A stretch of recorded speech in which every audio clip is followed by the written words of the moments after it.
He's angry about mortgages. It's Angry Mortgage. He's swearing. He's cursing loud. He's old. He's opinionated. And he's been doing this so damn long. This program is about mortgages, and this is mortgage advice, but the advice may not apply to your situation.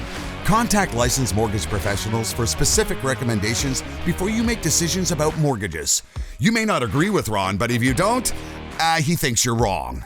Oh, and did we say there is a lot of swearing? But at a national level, yeah, purpose-built rental supply in BC is over 10% of their total supply. So that's coming.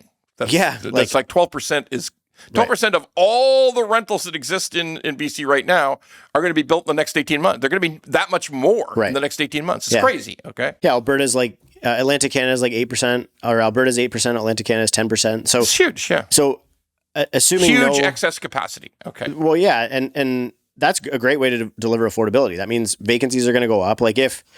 If population growth doesn't come back, so let's just assume population growth stays at 0, even if it goes to 1%, and new household formation doesn't pick up, which why would it, right? We're probably going to be in a recession. Mm-hmm. Then that's literally just a 10% direct injection into your vacancy rate. Unless I'm missing something. And maybe they're a bunch of homeless people, move in. I mean, realistically, but you know what I mean? The government could use that as a solution for that or whatever, right?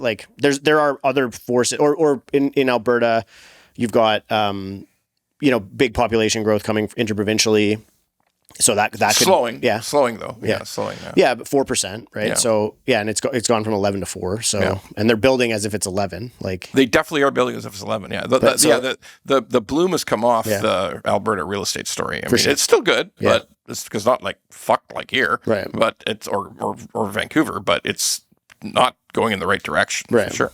So, all right, summarize this thing about building a new high-rise dog crate condo tower is really, it's going to be a long time before we may never see it again, right? Is that fair? Yeah, I mean, it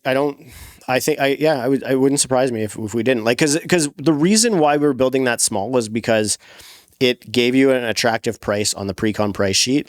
When an investor's looking at so it was just for investors. It was. Yeah. And it was basically what can I build that's going to command the highest price per square foot? And that is also for the investor going to command the highest price per square foot in rent for them. And it's not that to say that they're more in demand products. It's just that as soon as you have a new unit, there's a base rent and a base price for that.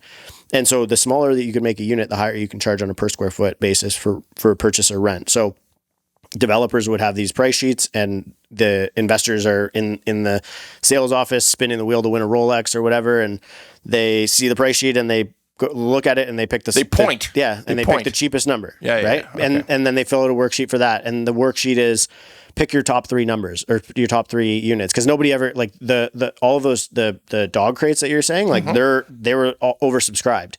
And they were gone already. Yeah, okay, in most cases, you would have 1,000 worksheets for those tiny units, and whatever, none for the 3 bedrooms, because nobody wanted to spend 1.5 mil. Everybody was going for the 500K unit, and so because they were designed to attract investor capital, and they did that by reducing the prices as much as they could.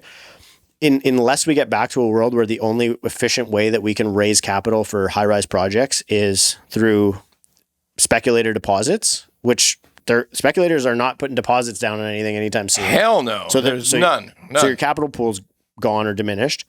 Your developers aren't super incentivized to take that risk anymore. Not at all. No. And there's this new shiny object, which is CMHC MLI Select. Purpose-built rentals, yeah. Where they can do, I mean, the numbers aren't as great as the pre-con. It's survival for your company. Well, also, I mean, were the numbers really that great? Because we're having 20% failure to close. So maybe for the 1 or 2 the projects, numbers look good on paper, but then, look at all the headaches that they have to deal with as a result now. Which brings us quite perfectly into the new discussion that's raised its head particularly out of BC. Yeah.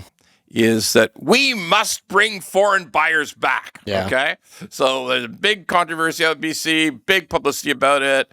Big whole group of developers said, sweet Jesus, save us, Mark Carney. Save us, Dave Eby, the premier. Hey, save us. You got to let these foreign buyers back. Eliminate the ban right fucking now to save BC housing.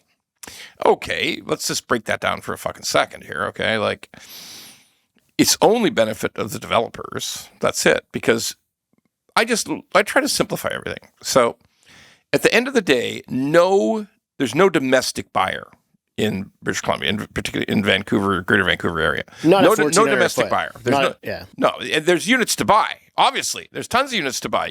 There's closing failures. There's resale available. Nobody's buying. Okay, right. So it's obviously too expensive for that person to buy to live in, or it's a horrible floor plan, or there's no possibility of making any money as an investor, a landlord, now or in the future. So they're not selling. So the idea of bring back foreign buyers is simply this. We must find one of three things. The greater fool, somebody in Dubai who doesn't understand how it works and thinks, oh, you're telling me I'm going to make money? Okay, sure, let me take a shot. Or money laundering, which was highly popular at some points in British Columbia and here too in Toronto. Mm-hmm. Or I just want to get my money out of my country because I don't trust my government. Yeah. Also popular. Yeah. Okay.